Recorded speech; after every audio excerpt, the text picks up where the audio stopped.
Boa noite, ouvintes da Rádio Cultura Online Brasil. Boa noite, ouvintes da Rádio Internacional Lusófona. No ar, mais um programa A República com Loriel Rocha. O tema do nosso programa de hoje é militarização da política. Nós vamos nos basear em alguns artigos e uma obra especificamente para tratar desse tema de hoje. A revista Exame lançou um artigo em 10 de julho que, em cima de um comentário de uma pesquisa que o jornal The Economist fez, chamado The Economist, para que serve o Exército Brasileiro. Essa revista britânica investigou que o Brasil tem o 15º maior exército do mundo e ele não participa de guerras. Então, qual é a importância disso? E qual é a importância de tratar desse tema? Bem, esse tema da militarização da política, particularmente eu já venho falando sobre isso há algum tempo, sobretudo dizendo que a interferência militar na história política brasileira, ela vem desde a época do Império. Né? No período da coroa portuguesa, haviam lojas maçônicas exclusivas de militares. Essa característica de lojas maçônicas exclusivas de militares, nós vamos ver em Portugal. No Brasil, nós vamos ver que, segundo pesquisas feitas por especialistas do tema, que a maçonaria tinham militares, muitos militares dentro das lojas maçônicas, mas não haviam lojas maçônicas de militares especificamente no Brasil, pelo menos ao que eu saiba, e eventualmente se tiver algum dado novo, esses dados de pesquisa deverão ser revistos evidentemente. A maior parte dos membros que compunham a maçonaria brasileira eram compostos de indivíduos do serviço público, curiosamente, portanto, funcionários, né, do serviço público, altos funcionários do serviço público, profissionais liberais, com destaque para médicos e comerciantes e advogados, né, sendo que muitos desses advogados pertenciam ao serviço público, e militares. Esse era o grosso dos indivíduos que compunham as lojas maçônicas do Brasil no período da coroa portuguesa e do Império. Bom, todo mundo sabe, é consabido historicamente, que Rui Barbosa delegou às Forças Armadas o papel institucional de salvaguardar a República. Pois muito bem. Então, portanto, a partir da República Brasileira, nós temos, de fato, uma missão consabidamente de política exercida pelas Forças Armadas brasileiras. Mas voltando aqui, dito isto, sim, deixa eu complementar. Essa eleição agora, nós temos uma situação absolutamente singular. Nós temos um partido político, que é o PSL, que tem 2 candidatos militares. E nós temos, dentro dos quadros do PSL e em outros partidos, uma profusão de candidaturas militares. Tá? Portanto, o que nós estamos vendo? Nós estamos vendo a militarização da política. Né? Quer dizer, ao contrário do que as pessoas possam pensar, isso não é nada minimamente favorável a um processo de democracia. Né? É gravíssimo o que está acontecendo no Brasil. Evidentemente que a interferência da força militar ao longo da história do Brasil é dramática,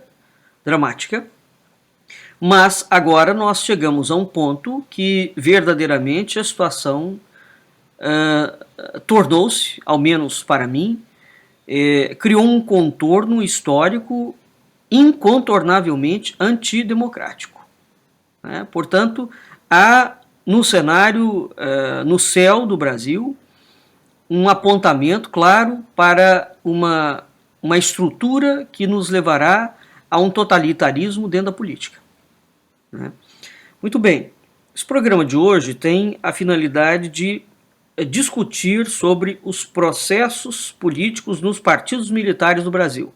Esse é um tema que existe desde a República, desde o início da República.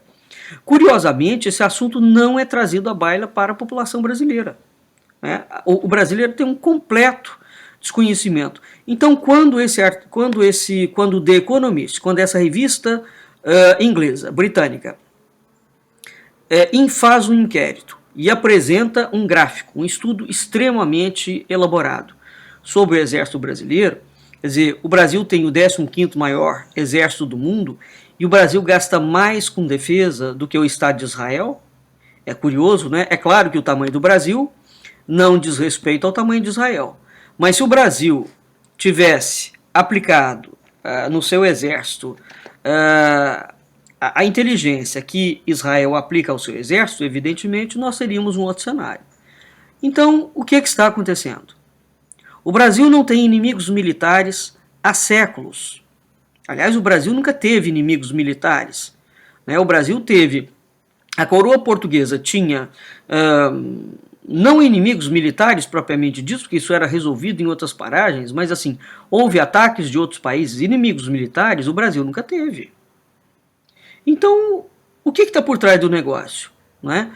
No dia 6 de julho de 2017, o The Economist, portanto, lançou e investigou esse aparente paradoxo do aparelho militar brasileiro, fez um gráfico, e o que ficou evidente ali? As Forças Armadas brasileiras têm se tornado forças policiais, cada vez mais uma força policial. E existe um componente muito curioso. A suposta crise econômica, tem um papel central nesse fenômeno de policialização das Forças Armadas, sob o argumento de que os estados estão sem dinheiro, portanto não pode investir nas Forças Armadas, e que os governantes têm precisado cada vez mais do socorro do governo federal, como por exemplo o caso da intervenção Mambembe federal no Rio de Janeiro. Pois muito bem. Eu já fiz programa de rádio na República falando sobre um artigo chamado Anatomia de uma Fraude à Constituição, do Adriano Benagnon, onde existe a denúncia que foi feita por professores da UNB, feita e comprovada em artigos, de cláusulas inseridas falsamente, de cláusulas inseridas fraudulentamente por Nelson Jobim, que foi ministro da Defesa, foi ministro do Supremo. Este indivíduo é o responsável, que na altura era membro do PMDB, este indivíduo era o responsável, simplesmente, essas cláusulas são as responsáveis, simplesmente, e mostra Adriano Benagnon, por levar o Brasil a uma crise institucional, econômica e financeira. Pois muito bem.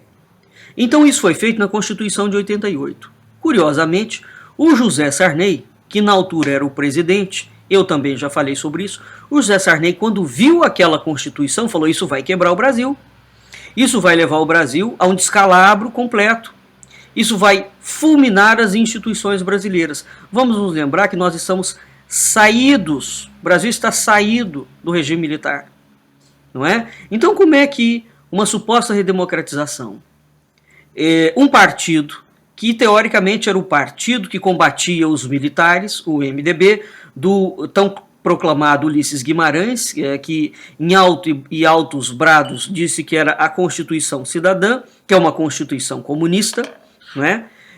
Muito bem, como é que se explicam? Isso tudo são variáveis.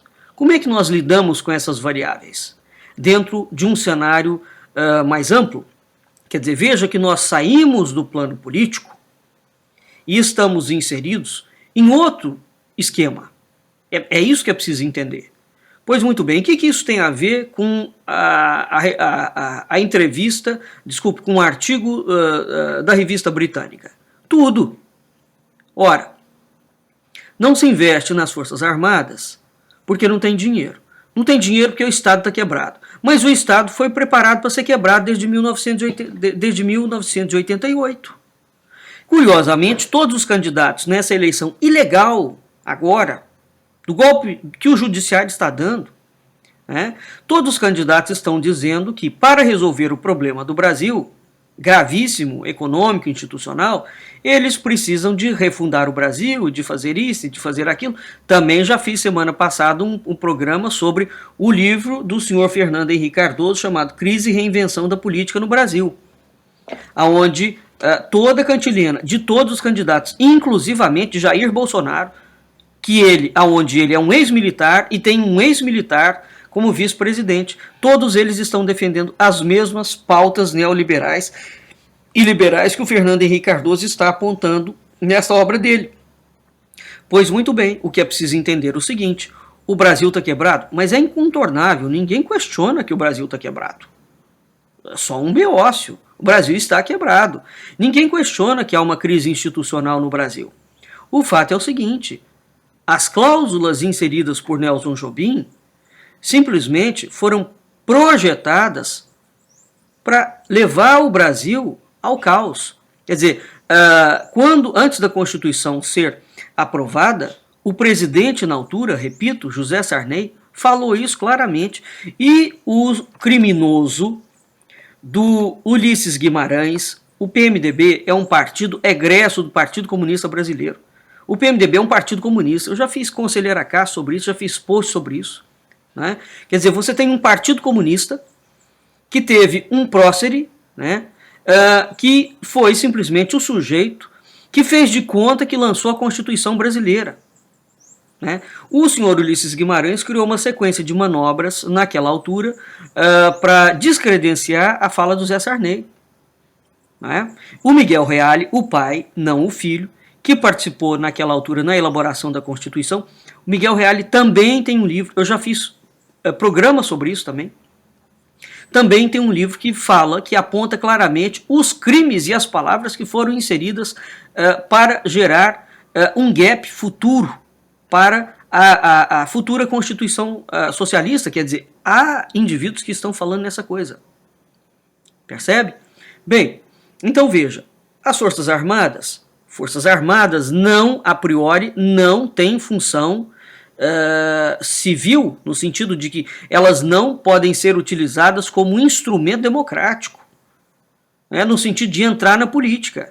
A militarização da política é uma das coisas mais antidemocráticas que existem. Isso é, o regime é o protótipo, é o esboço de um sistema totalitário. Tá? Porque o papel institucional de uma força armada não é político. As pessoas acham que é. Não, não é. Bem, para acrescentar mais uma variável, também já fiz post sobre isso, o site do Exército Brasileiro, há poucos dias atrás, lançou uma campanha de que o Exército vai combater fake news. Isso não é função institucional do Exército. Começar a fazer censura de conteúdo nas mídias sociais ou nos jornais do Brasil. Isso é ditadura. É ditadura, o nome é esse mesmo, tá certo? Mas existe um detalhe muito curiosíssimo nesta reportagem, nesse artigo que saiu no site do Exército Brasileiro e cujo link eu postei, o artigo na íntegra, num post que eu fiz. Pois muito bem, a pesquisadora que o Exército valida como uma grande pesquisadora, cujas pesquisas demonstram quem pratica ou não fake news, é precisamente uma mulher que é financiada pelo grupo de Bilderberg. Inclusivamente, o grupo dela tem o nome da casa aonde se reúne o grupo de Bilderberg.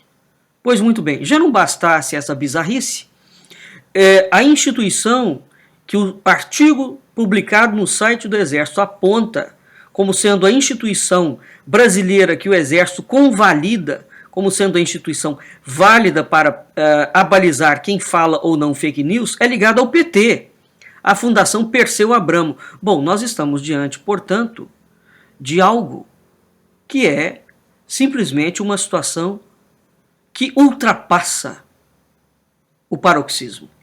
Ultrapassa. Não é? Muito bem.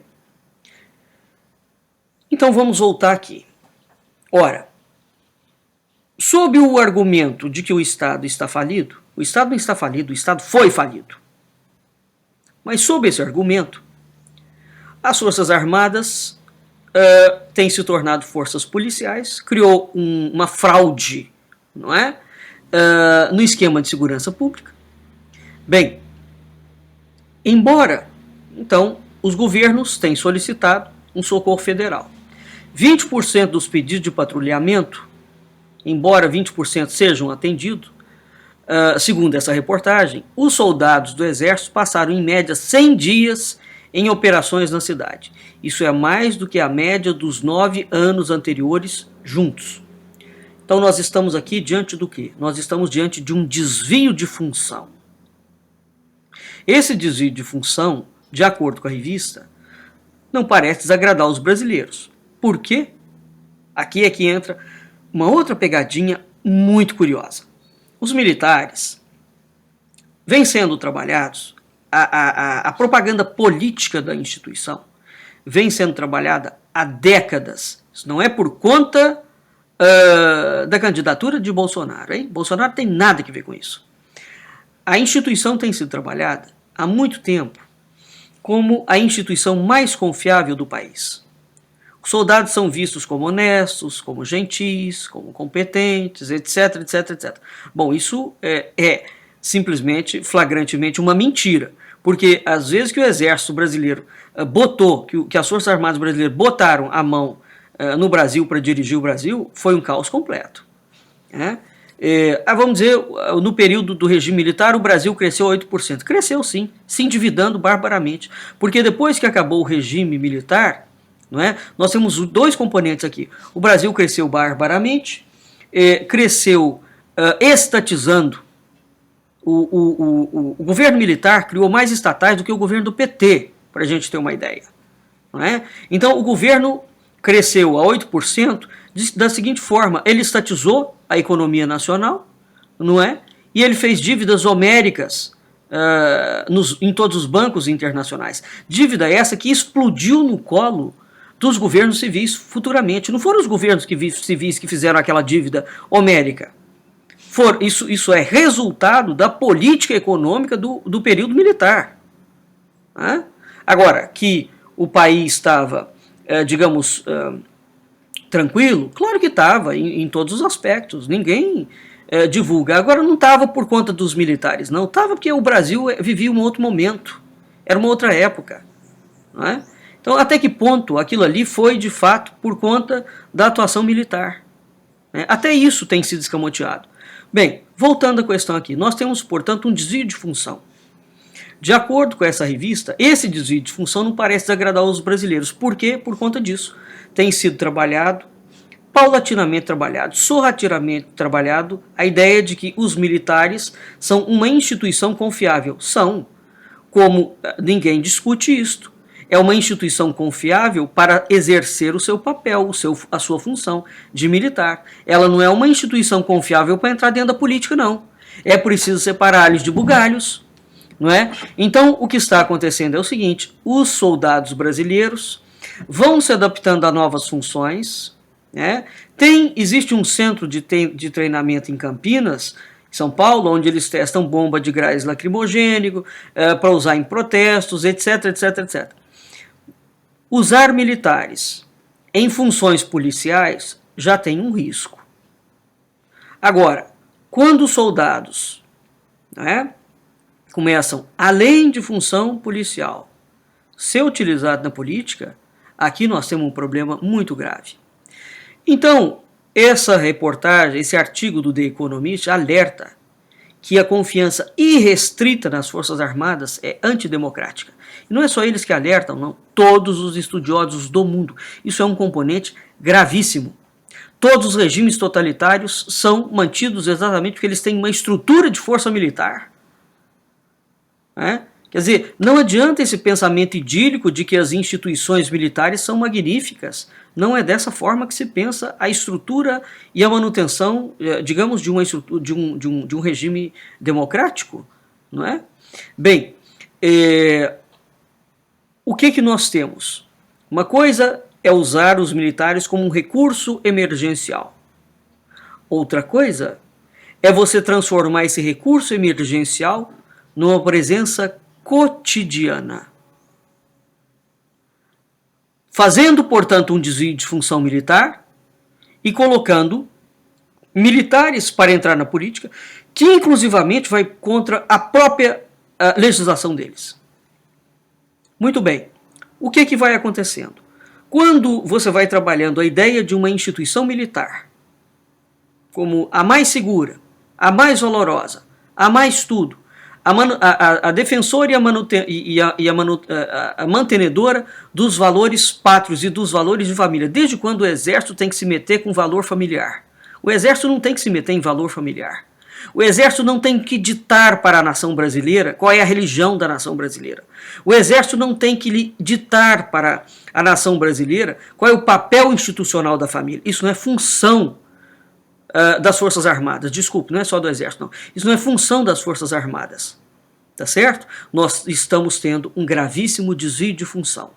O problema aqui é o seguinte: à medida que foi sendo trabalhado na cabeça das pessoas, subliminarmente, uma confiança nas instituições militares, isso foi minando a confiança da população nas instituições civis. Esse é o ponto. Não é? E é curioso porque o Rui Barbosa colocou os militares para salvarem a República. O que nós estamos vendo agora? Os militares estão certamente entrando numa campanha, numa eleição consabidamente ilegal, não é? Como todos os outros políticos, e estão aparecendo como a instituição que pode politizar-se para salvar uma instituição civil? É isso mesmo? Ao que eu saiba, o Estado é laico, não é? Portanto, não é religioso. Mas o Estado também não é militar, ou é? Quer dizer, foi criado um campo psíquico dentro do Brasil que, evidentemente, é uma ameaça velada. E nós estamos diante de um cenário nem um pouco desejável, tá certo? E uma das premissas aqui é que tem que haver uma moralização da política. A moralização da política não será feita pelas Forças Armadas. A moralização da política tem que ser feita em cima da manutenção e do sistema de regulação institucional. Isso não tem nada a ver com função militar. O povo está sendo enganado, e está sendo enganado mesmo. Existe uma situação gravíssima que se colocou dentro do Brasil, e essa situação está sendo escamoteada, está passando desapercebida, exatamente porque foi criado uma crise institucional no Brasil. E o pior é o seguinte: a crise é verdadeira, tá certo? Mas a crise foi fraudada. A crise foi forjada para apresentar uma outra solução. Então, se os caras esperaram 30 anos para apresentar uma solução, veja que nós estamos lidando com uma estrutura de uma oligarquia mafiosa que dirige o Brasil. Não é? Há alguma coisa por trás do cenário. Bem, dito isto, vamos aqui verificar uma outra questão da política brasileira, para nós entendermos uma certa gravidade do processo. Quando se fala da presença dos militares no Brasil, eu vou aqui citar rapidamente alguns dados. Ora,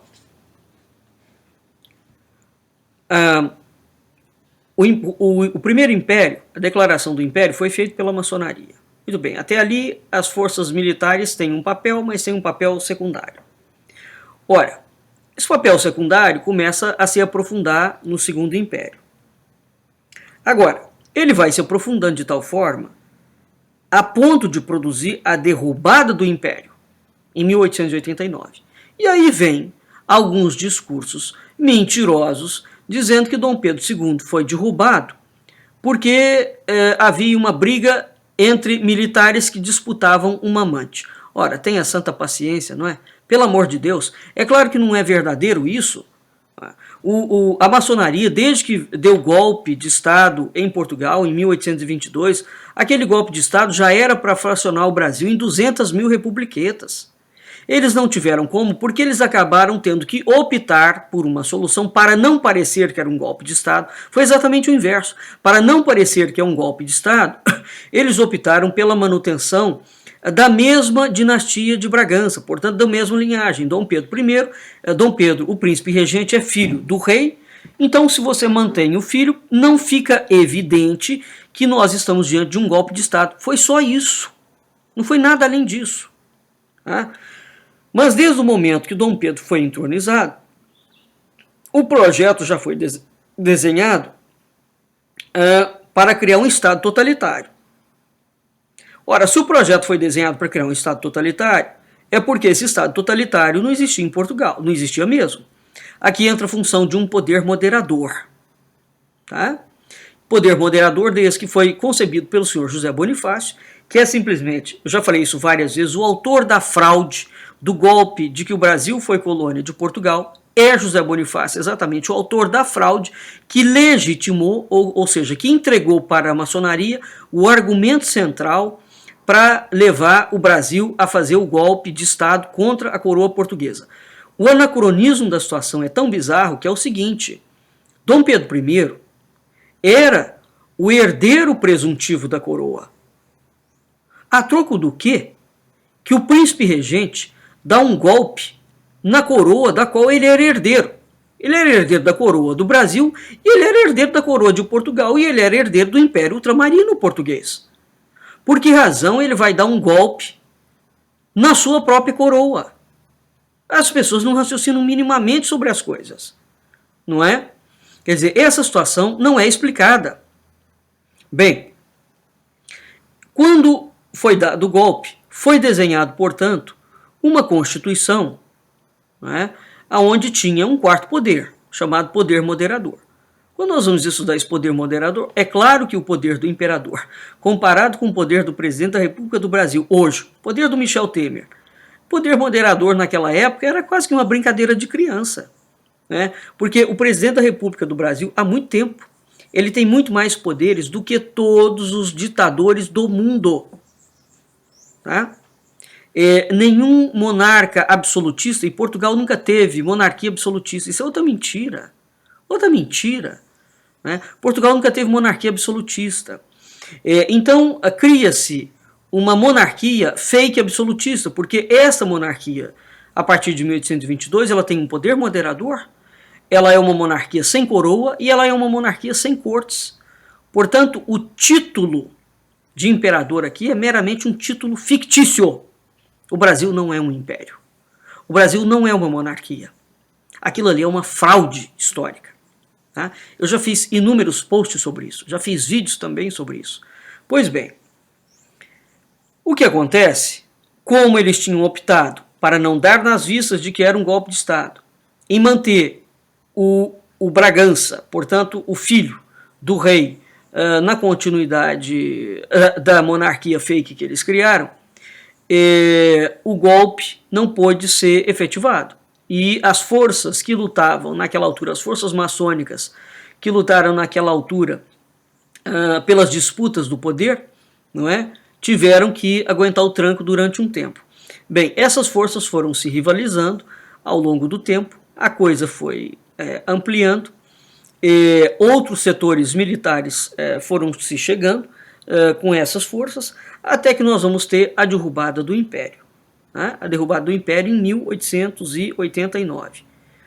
Pois bem, o que nós temos aqui? Quando Rui Barbosa coloca o Exército Brasileiro, as Forças Armadas Brasileiras, como o defensor da República, o que nós temos aqui? Juridicamente falando. Na verdade, significa que este ato de Rui Barbosa atribuiu às Forças Armadas Brasileiras um poder, uma função, um desvio de função militar.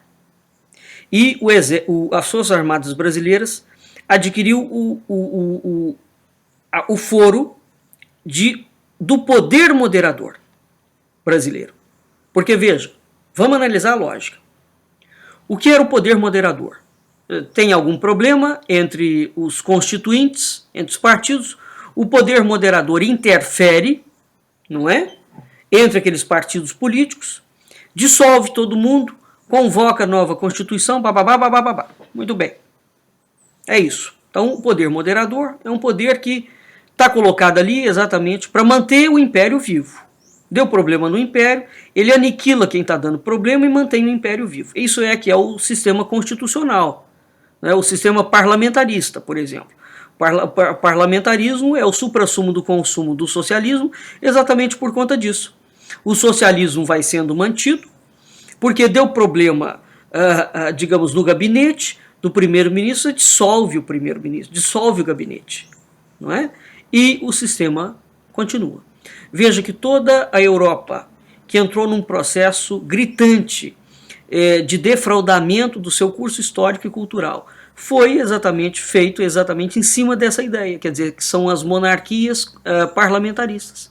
São as monarquias constitucionais fakes, todas elas colocadas depois da Segunda Guerra Mundial. Também já fiz post sobre isso. Pois muito bem, o Brasil antecede a solução que foi adotada na Segunda Guerra Mundial, na Primeira Guerra Mundial. O Brasil foi um piloto. O poder moderador teve exatamente essa função de piloto. Tá? Muito bem, uma vez que eles derrubaram o imperador, eles transferiram o poder moderador para quem? Para as Forças Armadas. E foi isso que nós vimos acontecer ao longo de toda a trajetória da história da República Brasileira. Toda. Quando as oligarquias mafiosas, quando os partidos políticos, quando tem algum clã mafioso criminoso brigando entre eles, de tal forma que eles vão colocar a República em xeque, a República corre o risco de cair, o que vem e faz as Forças Armadas? As Forças Armadas intervêm no sistema político, apazigua teoricamente o sistema político, fica ali exercendo o poder durante um tempo e depois devolve o poder político para os civis. Essa é a história de toda a trajetória da República Brasileira. Para nós termos uma ideia, outro dia eu fiz um post mostrando claramente o seguinte: dos 126 anos da República, ao longo desses 126 anos, o Brasil teve 34 presidentes. Pois bem, destes 34 presidentes, 15 presidentes, portanto quase a metade, para ser 34 faltam 2, metade de 34 é 17. Então nós estamos quase na metade. Desses 34, 15 presidentes assumiram o poder e não terminaram o mandato, ou foram mortos. Então veja o seguinte: quase metade dos presidentes brasileiros da República, não terminaram o mandato. Foram tirados do poder, foram matados, qualquer coisa do gênero, seja como for. Isso eu estou me referindo aos crimes políticos relativos aos presidentes da República. Não estou entrando nos outros não, hein? Hoje eu soltei um post mostrando quase que 70 desde o período da coroa portuguesa. Linkei alguns movimentos militares revolucionários, movimentos messiânicos revolucionários, movimentos revolucionários da maçonaria. Linkei alguns, quase 70. Muito bem.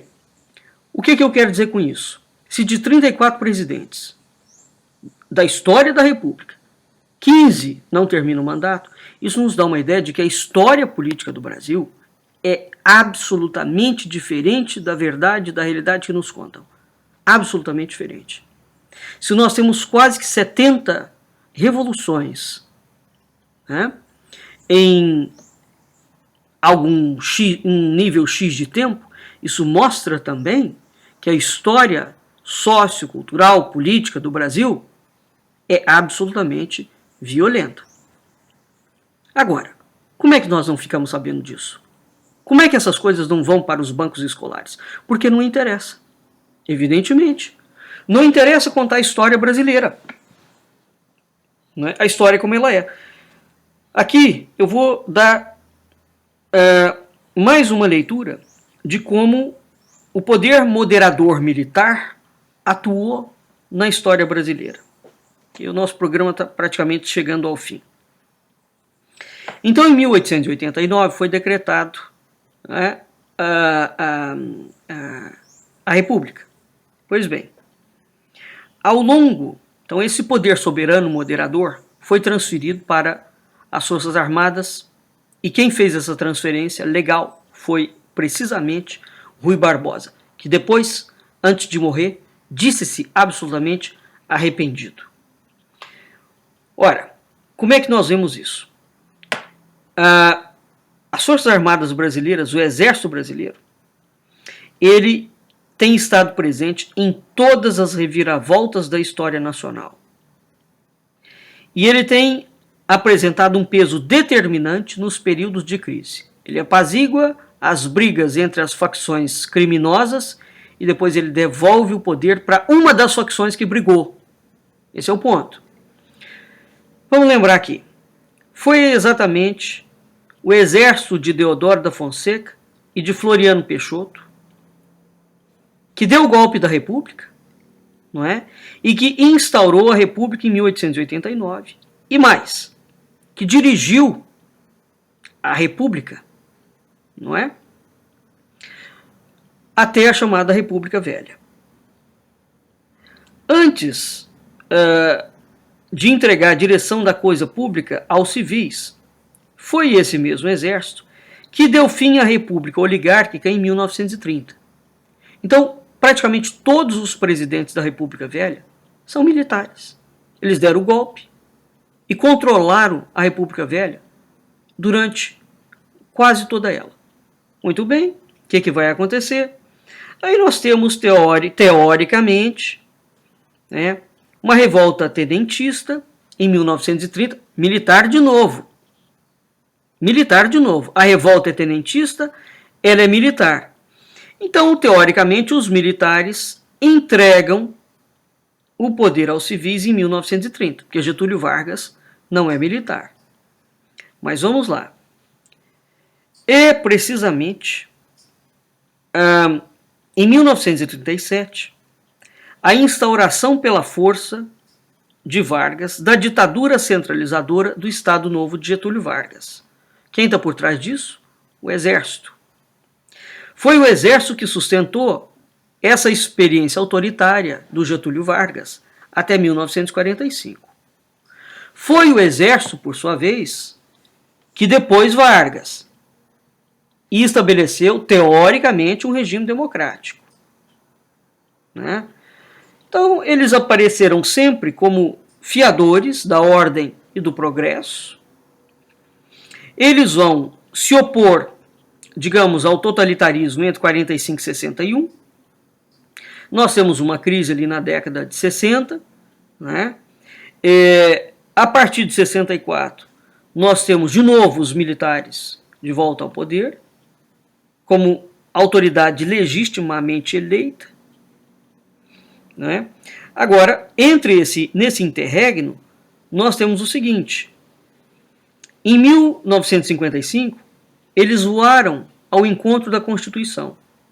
Em 64, os militares vão abandonar o seu papel de poder moderador tradicional e vão, aqui sim, de novo, assumir a direção do sistema político brasileiro.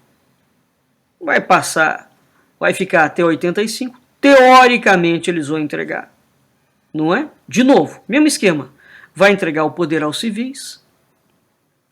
Enquanto eles entregam o poder aos civis, vai sendo preparado, ao longo de décadas, uma imagem de que o Exército é uma instituição, as Forças Armadas são uma instituição extremamente sólida, confiável, muito mais confiável do que qualquer instituição civil da República. Esse é um ponto. Uma vez que se uma força militar se torna, institucionalmente falando, mais credível do que a força civil, a instituição civil, nós temos, caros ouvintes, um problema gravíssimo. Isso é ditadura. É ditadura mesmo. É uma ditadura diferente. É um projeto piloto diferente. Portanto, existe uma nova leitura do poder militar no Brasil. Há estudos sobre isso desde o século XX, do início do século XX. A estrutura militar brasileira, o exército brasileiro, ele tem uma emulação nos modelos francês e dos Estados Unidos do século XX.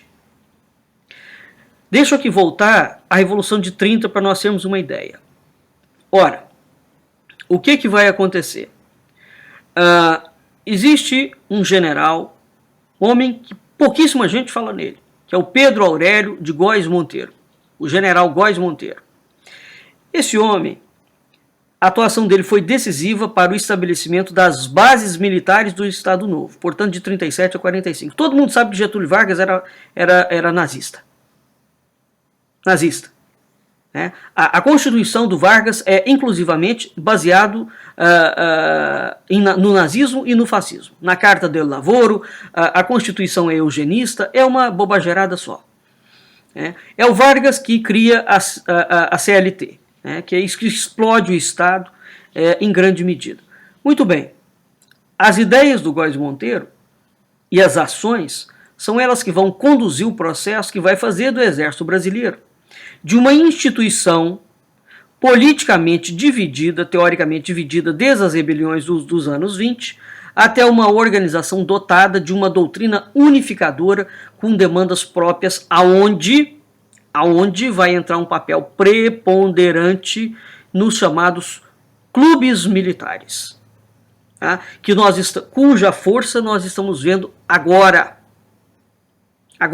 agindo de novo dentro dessas eleições, onde tem centenas de militares concorrendo. Ora, a Revolução de 30, ela teve entre seus resultados o lançamento de um grande número de políticos civis. Então, assim, qual é a beleza da Revolução de 30? Nenhuma, tudo mentira, porque ela começa com uma revolução de militar. Veja, os militares tomaram a República em 89.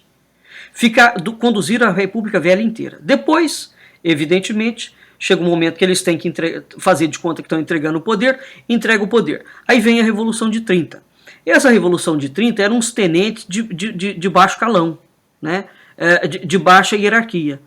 É diferente. Então tem um outro tipo, e estava radicado no Rio Grande do Sul, e dentre esses indivíduos assume Getúlio Vargas, que de fato não é militar. Então tem-se a impressão de que o poder voltou para a mão dos civis. Muito bem.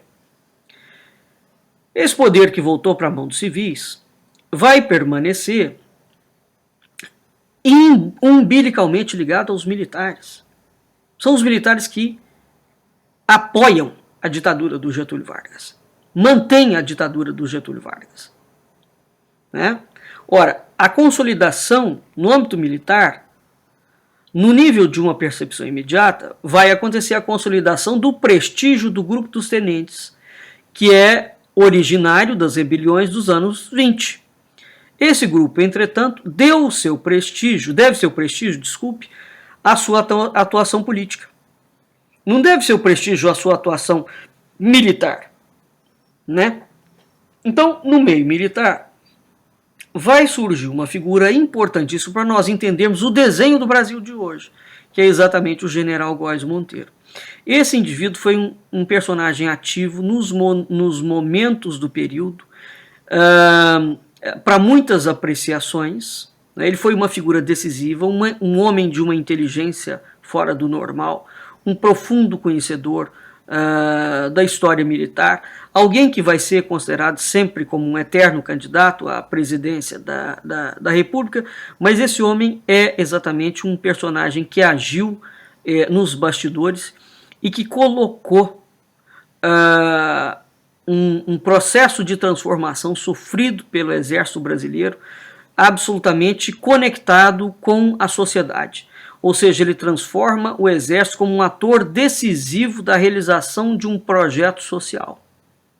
Tá? Portanto, este negócio que nós estamos vendo hoje, Góes Monteiro é um dos indivíduos, que é uma das fontes, que nós temos que voltar para entender o poder militar do Brasil e a militarização política do Brasil. Tá? Pois bem, então, o que acontece? Bem, ora, há uma sequência de especialistas, o Brasil não fala disso, há uma sequência de especialistas franceses e estrangeiros, né, que vão estudar o tema das Forças Armadas como forças políticas. Você não tem nenhuma ditadura que mantém-se, não é, sem uma força armada. Claro. Então entenda o seguinte: quando uma ditadura é mantida, apoiada por uma força armada, né, o que é isso? Na verdade, nós temos o tema da força armada como uma força política. Esse é o ponto. Então você tem várias formas de utilizar as forças armadas como força política. Várias formas, não é só em ditadura, não. Né? O problema de tudo isso é o seguinte: as instituições sociais, que são mantidas pelos civis, ficam completamente desmoralizadas. Evidentemente que nenhum país consegue ter uma democracia sólida a partir do momento que todas as instituições sociais são montadas para serem tidas como uma ópera bufa, não é? E é isso que nós vemos no Brasil. Quer dizer, existe um problema desde 1822 que nunca foi resolvido. É gravíssimo o negócio do Brasil. É gravíssimo a situação brasileira. E evidentemente que esses estudos, né, de utilização das Forças Armadas como forças políticas não passa pela cabeça de ninguém liberar essa coisa para a população, não é? Ora, o estudo do papel político dos militares, né, entre outras coisas, vai se circunscrever à busca das causas. Portanto, qual é o sentido das intervenções armadas, qual é o papel de realizações específicas, quais são os diferenciais que uma força armada tem, que um regime civil não tem, qual é o grau variável que você pode fazer essa interface, não é? Ora, evidentemente que a análise das causas dos golpes de Estado, que é o caso do Brasil, que teve 15 golpes de Estado, então nós temos 34 presidentes, tem 15 golpes de Estado.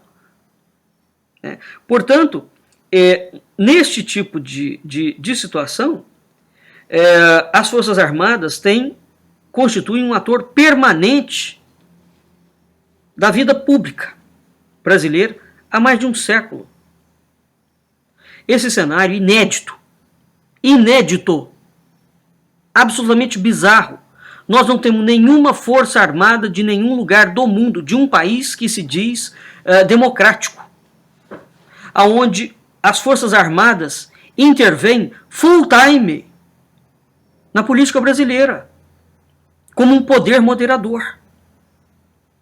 Não é? Essa é uma situação absolutamente excepcional. Repito, nós temos essa situação no Império, nós temos essa situação em 20, nós temos a situação em 30, nós temos a situação no governo do Getúlio Vargas, nós temos a situação depois que o Vargas morreu, assumiu um general, nós temos a situação na Constituição de 55, nós temos essa situação em 64, nós temos essa situação que se cria depois de 85, nós temos essa situação que voltou agora, em 2018. É a mesma situação. Não é que ela desapareceu, é a mesma. São desdobramentos sempre daquela ideia do papel moderador. Não é? Quer dizer, há uma sequência de um tutelamento. O problema é que ao longo desses 100 e tantos anos de república, não é? A República Brasileira é uma bandalha de tal forma escabrosa que efetivamente foi ficando evidente que os políticos brasileiros são não só mafiosos, criminosos, mentecatos, incultos, né, como uma gente que não merece confiança. É claro que isso é um fato e é verdade. Agora, há o problema e o perigo inerente a isso. Quer dizer, se as instituições civis não funcionam, eu quero terminar o programa com isso. Se as instituições civis não funcionam, qual é a instituição que está preparada para assumir o país? Quer dizer, veja, o Brasil está caminhando para um cenário nem um pouco bonito. E o que está acontecendo agora, inclusivamente com a candidatura de Jair Bolsonaro? Não é? Exatamente esse reflexo. Quer dizer, você tem uma crise que é real, política, econômica, financeira, institucional. Vamos entender que esta crise foi criada em 88. Uma coisa é a crise da República como um todo. Outra coisa é a crise institucional que foi criada em 88. É a crise dentro da crise. Percebe? Então é claro que a população percebe que há uma crise. É claro que ela busca uma saída. O problema é que essas oligarquias e esses partidos políticos, todos, nenhum deles conta para a população a verdade da história. É claro, porque se eles contarem, eles não são mantidos dentro do esquema funcionando, não é? Dentro do establishment.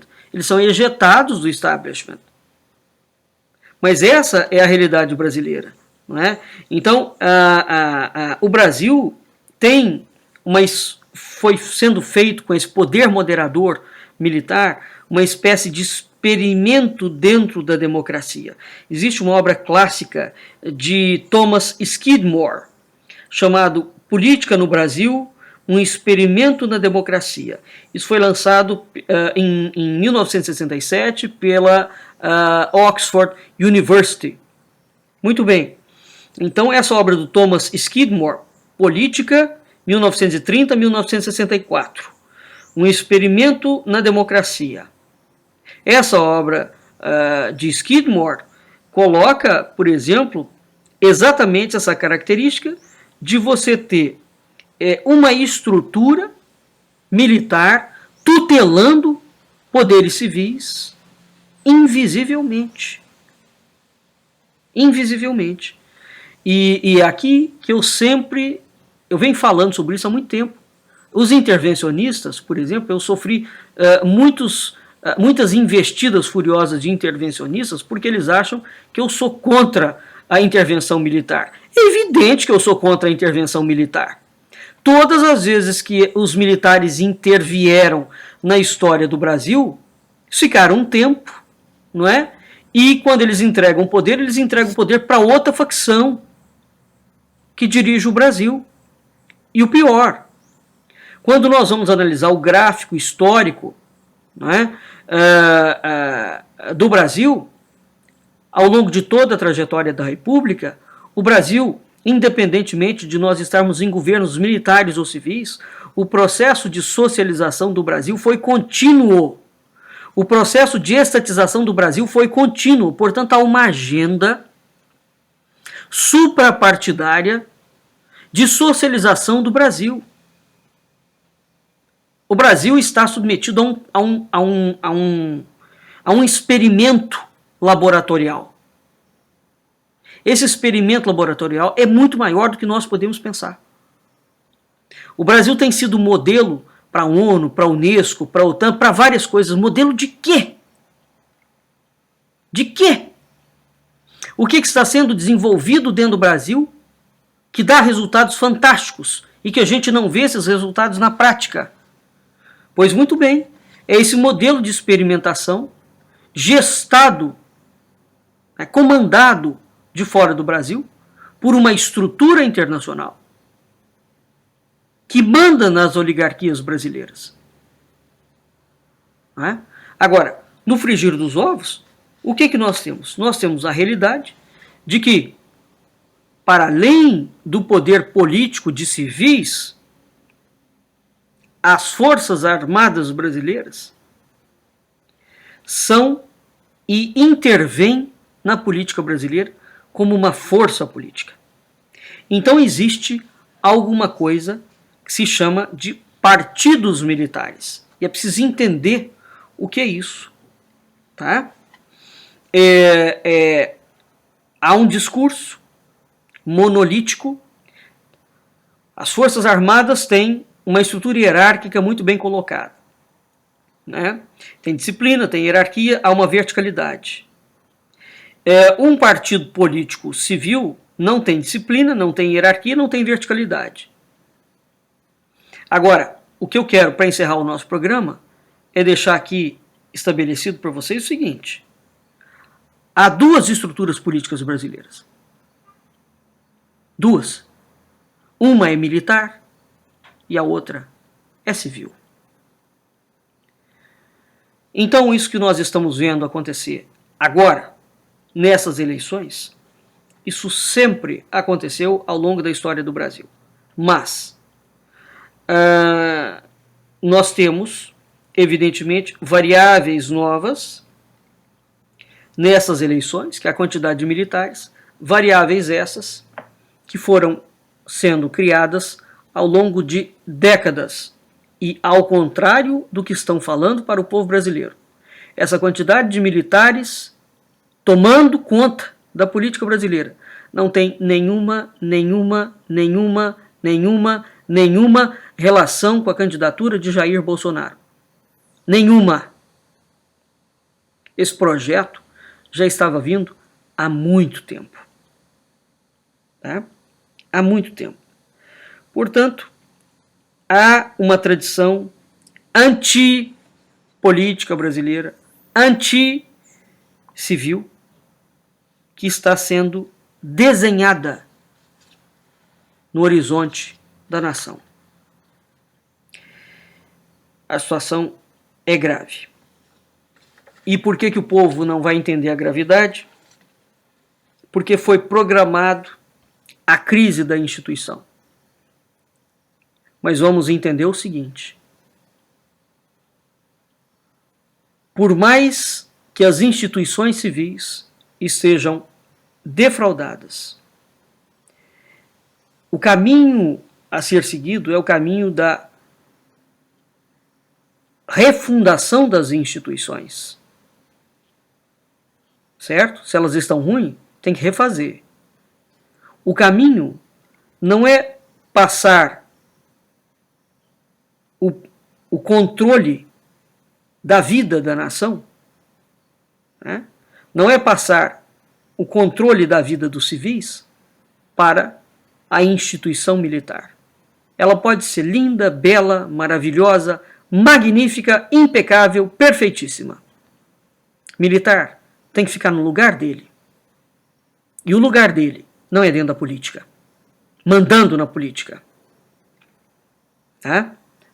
Se esse desenho se configurar, nós vamos certamente caminhar, com toda certeza, para uma estrutura e uma ditadura violentíssima.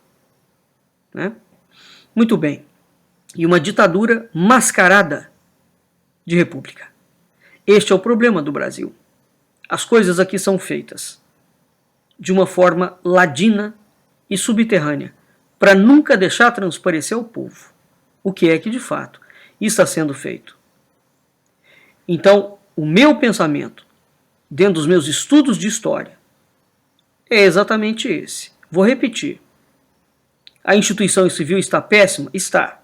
Ninguém questiona. Mas ela tem que ser refeita pelas mãos dos civis. Militares não têm nada que se meter nisso. Muito bem, nós vamos ficando por aqui e até o nosso próximo programa. A República fica em seguida com a nossa programação. Boa noite, ouvintes da Rádio Cultura Online Brasil. Boa noite, ouvintes da Rádio Internacional Lusófona. Até a semana que vem.